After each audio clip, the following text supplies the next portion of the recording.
Hey guys, this is PrimEval, bringing you another game with no quitters. For once, we're not player 5 or 6, we're actually player 2, so maybe we'll go on a nice wonder building strategy this time. Anyways, we're just waiting for the room to fill up, and then we'll decide on settings, and I'll let you in on what we do end up going with. Alright, so we have 6 players now, everyone is set to Immortal. And as for game options, we've got Pangaea, Small, Ancient Era, Quick Movement, and for once, so the last bunch of games we've been playing on low seas. I hate low seas. Anyways, I hope we don't play with low seas. Alright. So, we are going with medium seas and strategic balance. So, some people are saying that strategic balance gets you distributed oil and uranium, and if that's the case, that's terrific, I guess. Anyways, when we go strategic balance, it's a good idea to research animal husbandry first. I don't know if that's actually the case. I feel like I have played some games where we do set strategic balance and oil, coal, uranium, etc. are not nicely distributed across the map, but it'd be nice to know if that was the case. Virus is saying that the late game strategic resources are in fact evenly distributed on a skirmish map when you select resource balance. Whether or not that applies to the Pangaea mat script, I don't really know. Anyways, I think we're about to get started here. We just need Virus to green up. Everything else is standard. I'll just resume the video again once we find out what civilization we'll be playing. Alright, so the suspense. What civilization will we get here? Nice, since we're on strategic resource balance, to have horses and iron in R6, which means that we might not want to wander our settler around too much right off the bat, because the resource balance places the horses and the iron usually within the 6 hexes that surround your initial starting location. As it is, we probably will move, especially if we...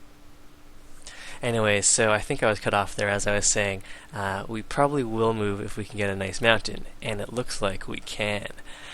So I'm pretty excited about this. 2 grain resources, a river, and a mountain, and a few hills.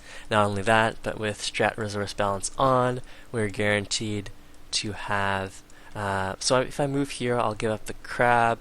That is a lot of crab, but I can always go and found an additional city on the coast. I think I really want the mountain here. It's not a hill, but it's a river, so I'll be able to go for the granary, etc. And when I said granary, what I meant was watermelon garden. But anyways, yep, double wheat on a river and a plains, so it's got the production as well. Ooh, this is very nice. This is very nice.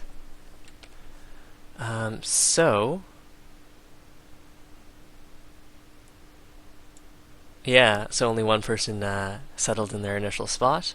That was Japan. Oh, there's Drocon settling, just to prove KDJD wrong. Anyways, so our default was here, and if we were going to have resources in our 6, that probably means horses right here and iron right here. So we'll eventually expand to that.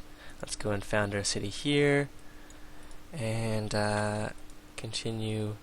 Ooh, some runes too. Alright, so I'm really excited about this game. It seems like quite a powerful start.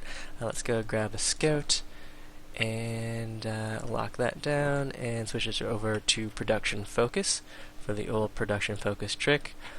And of course we'll go grab animal husbandry, then pottery, then mining.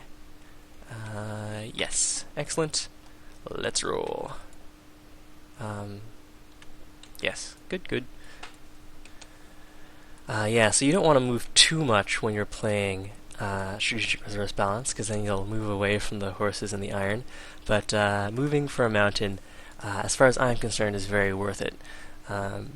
Since I do like to play conservatively, to play for the long game, at least that's my default way to play. Recently, I've been trying to play a little more aggressively to make the videos a little more interesting, but I haven't been having the most luck with that. Anyways, so this game, we'll see how it goes. I might try to learn from my most recent mistakes and save up my armies until I'm sure I know who player number 1 is and who I need to go and expend all my resources to either defeat or at least hurt. So it's in that way, it's a lot like a lot of those epic board games, like Twilight Imperium. I don't know if you've played that. It's a good 6+ hour board game of epic space combat and imperialism. Anyways, in a lot of games like that, generally people who go to war don't win, and they end up playing Kingmaker for whoever can sit back and avoid the fighting. And that holds true in the no-quitter free-for-alls. Because tech is so important, as well as getting up your economy, early war isn't rewarded as much as it would be in, say, single player, where the AI has no idea what it's doing.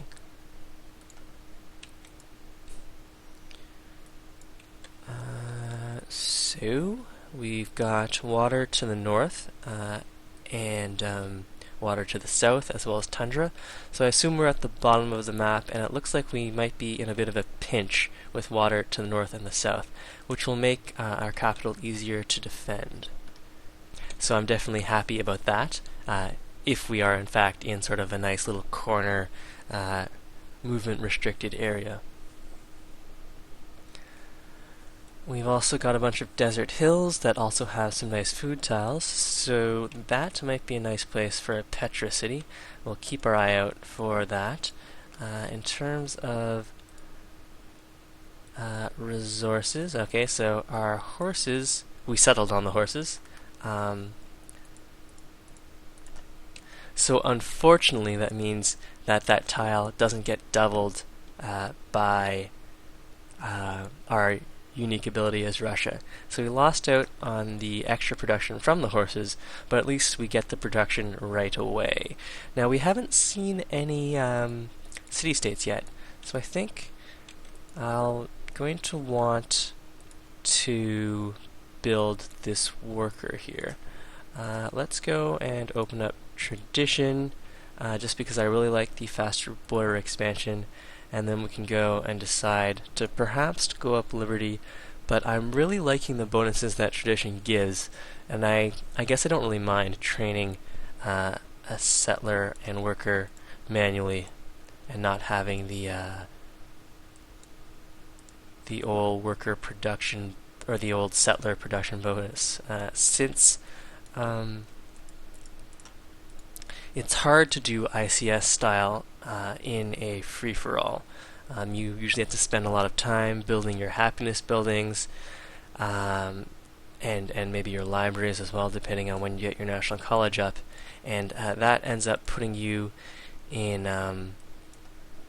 sort of an awkward position for the mid-game, because then even though you have a lot of cities, you don't have as much science and production or population as the people who settled a more reasonable number of cities, say as many cities as they have unique luxuries.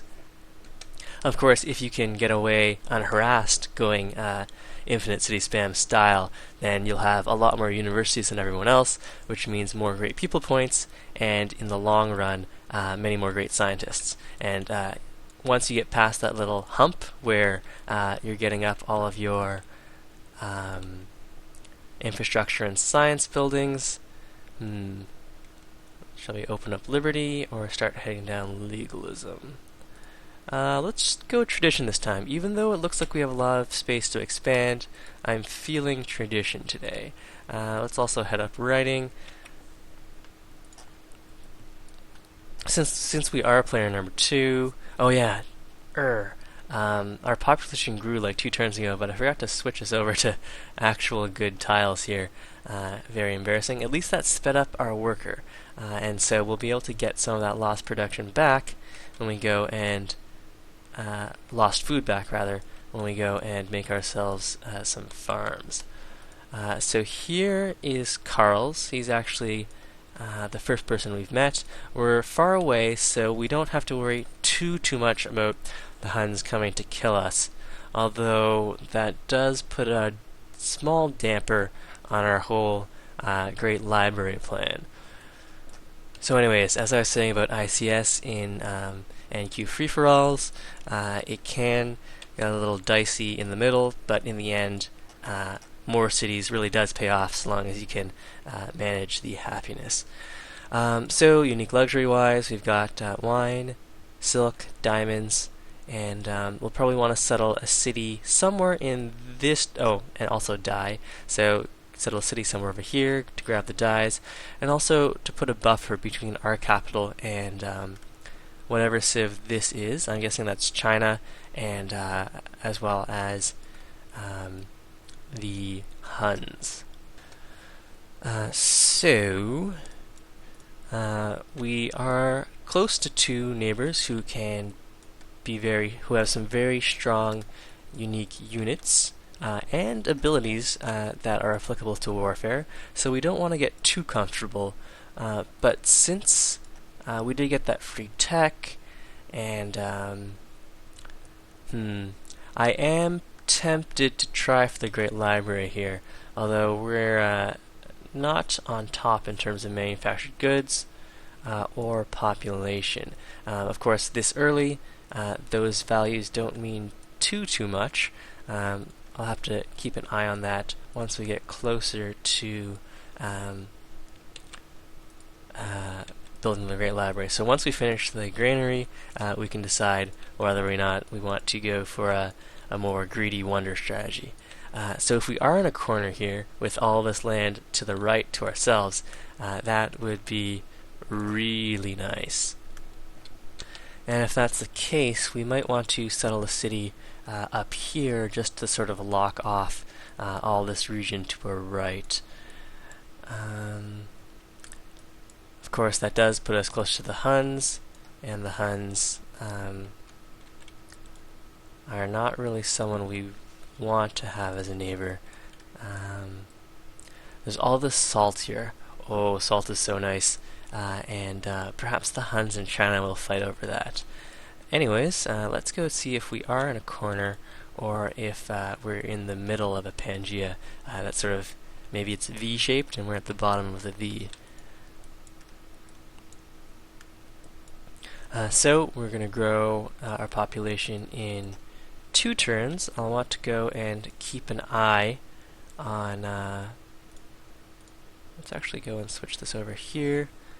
It's still 2 turns, and it doesn't speed up our granary either. I want to make sure I remember to switch us away from that hill. Now, continuing the scouting.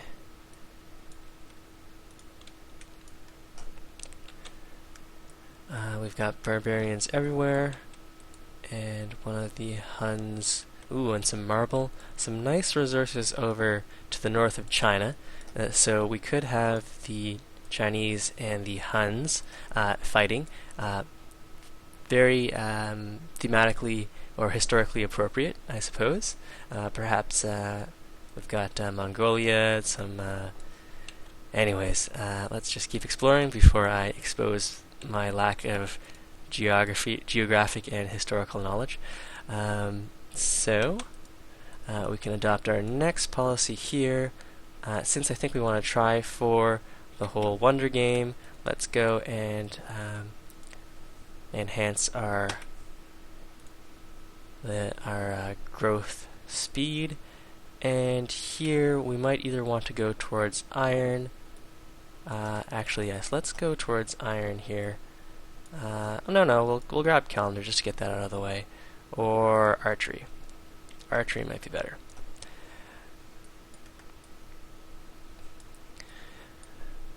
Okay, so we're running away from this barbarian. and still trying to get our scouting done. We just finished that farm.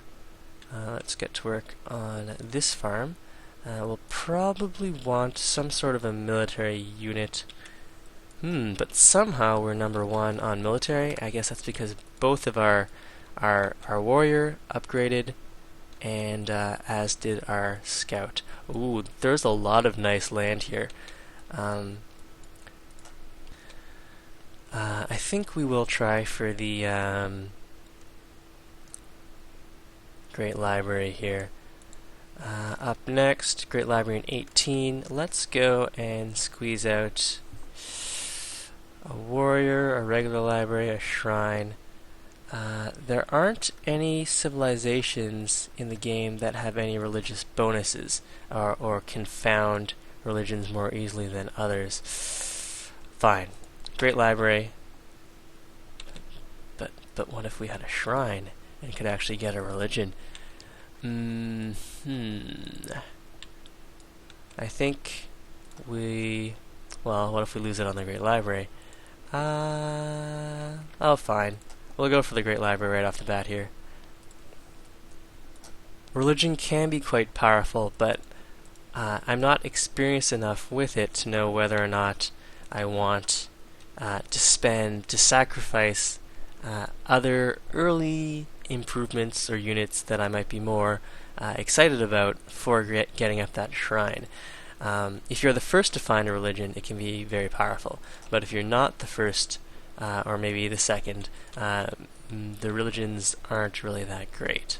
So I'm going to bring this spearman back to Moscow to protect my worker, and also hold off any potential early attacks from either the Huns or the Chinese. The Huns, of course, are the actual worry for early attacks. If they get an upgrade to a battering ram, if you don't have any melee units in range, you'll just lose your city.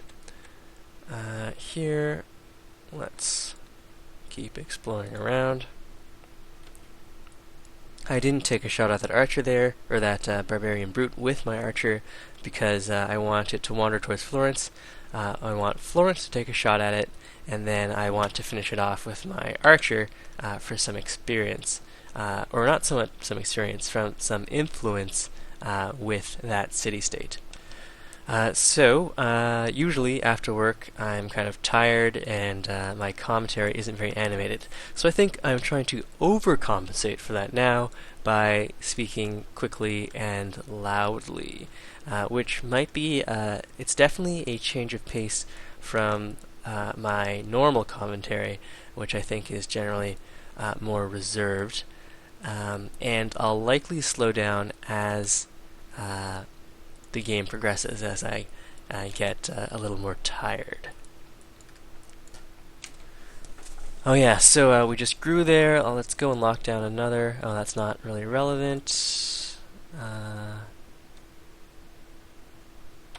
Anyways, I'm not sure how much of the extra food carries over when you grow like that, so that's why I switched the tiles thusly. It's probably something I should look into. Manufactured good-wise, we are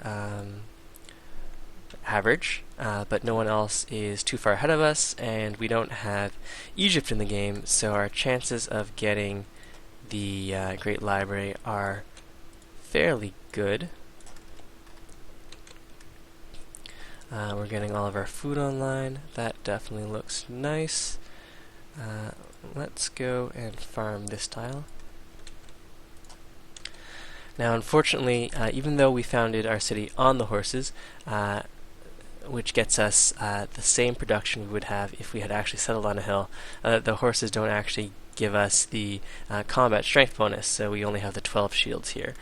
And that could be a concern, since the Huns are relatively near us.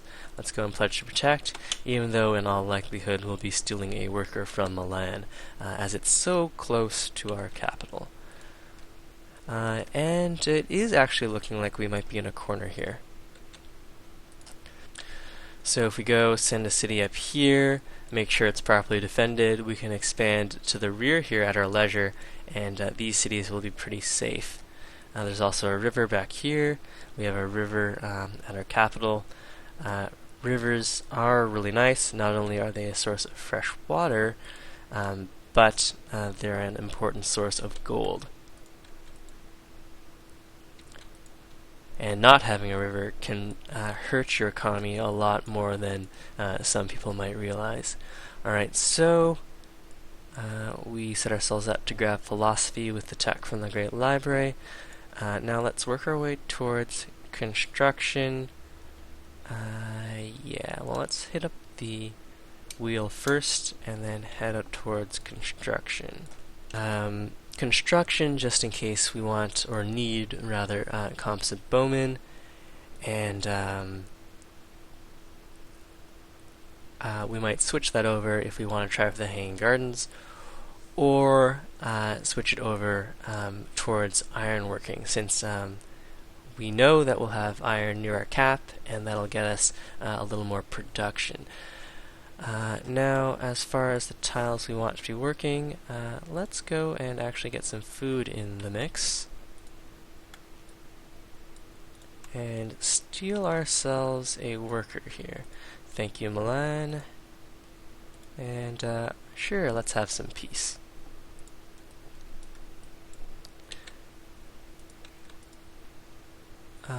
Looks like we got some culture there. So let's go and grab aristocracy, and that'll speed up our Great Library by a turn.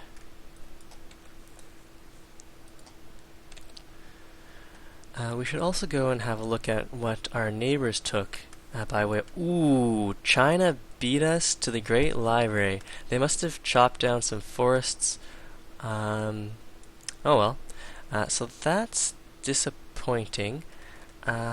Let's just go and add a regular library to the queue here. And,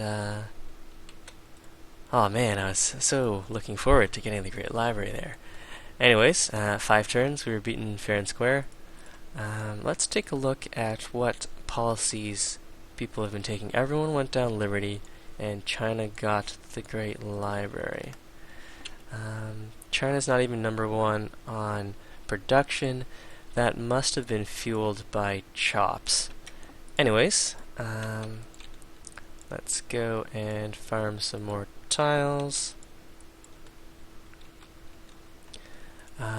And perhaps then that paints a target on China's back for the Huns, and perhaps that'll give us some time to go for the Hanging Gardens.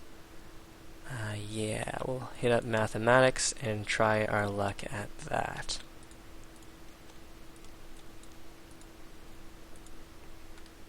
Someone's found a pantheon.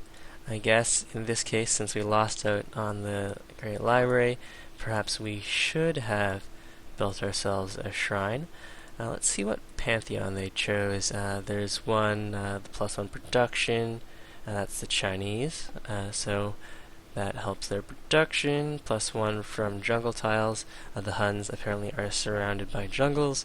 And then stone circles, which gets faith from quarries, which could be nice if you have a lot of quarries.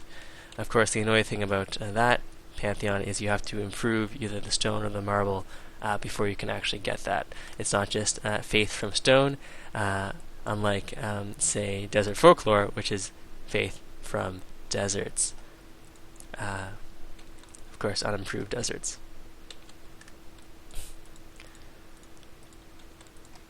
Alright, so now that we have our spearmen back home, perhaps we can go and purchase a settler. No, not quite. We did get a bunch of fail gold off of losing the Great Library, but it wasn't quite as much as we would like.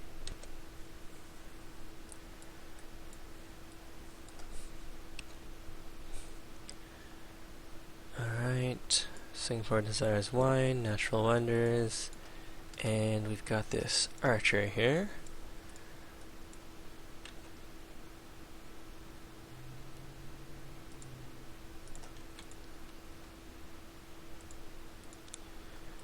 The tiles were working.